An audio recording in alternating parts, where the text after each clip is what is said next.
And by that first scan after I'd started my protocol, I'd gone from a nearly 10 centimeter primary tumor with secondaries and with lymph nodes all lit up all over the place, about as bad a prognosis, about as bad a diagnosis as you can get, to suddenly my metastases had all disappeared by March, within 3 months of starting my protocol. And my primary tumor had dropped by somewhere around 10 to 20, maybe even 30% at that point.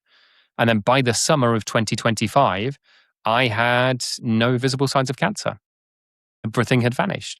I'd had no surgery, nothing else on top. I had had the chemotherapy and I had had the immunotherapy. And then atop that, I'd had my own protocol. And by the end of the summer, so within 9 months, there was suddenly no cancer. That is impressive. And I'm assuming, by the way, I'm not suggesting my protocol solves anything. There is no single thing that actually made the heavy lifting there. It was the melting pot of all of it.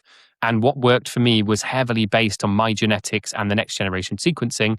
So what I did won't work directly for anybody else and could even be dangerous for anybody else. So I'm not somebody who gives out my protocol. I'm not somebody who's trying to sell a protocol. I'm not saying my protocol is a cure for cancer in any way, shape, or form. What I'm saying is I looked at the science. I built something that worked specifically for me in that specific instance, and that route is available to other people.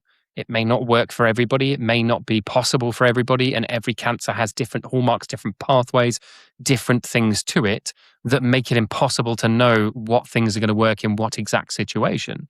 But there is a possibility it can work. Yeah. I think I'm glad you said that. That's important to point out, is that what you did is what worked for you. And more than anything, you bet on yourself and your ability to like lean into doing what was right for you. I'm assuming you're kind of, some of that stuff you're still doing.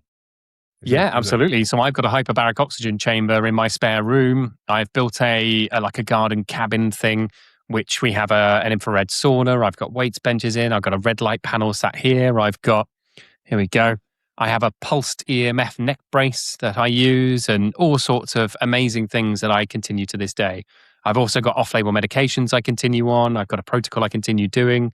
What I should also caveat here, by the way, was after I got the no visible disease last year, I, as we all do, decided to relapse everything. I decided to go and start eating chocolate again and have a few beers and do what we all do as human beings. Go, well, great, that's over and done with. Let's move on. I'll go back to normal life now. Sadly, as of Christmas last year, the cancer started to come back again. It was back in a lymph node. My esophageal thickening came back, etc. So in January, I got those results and I jumped straight back onto my protocol. And I am now back to no visible disease again, very thankfully. Now, I should also caveat, no visible disease is not no evidence of disease, which is what they would class as kind of like remission over here. It's the closest they will give me as an incurable cancer patient. I am not yet no evidence of disease. I've got to wait for a PET scan to confirm that. But I am no visible diseases and I have no visible tumor, no visible lymph nodes involved, etc.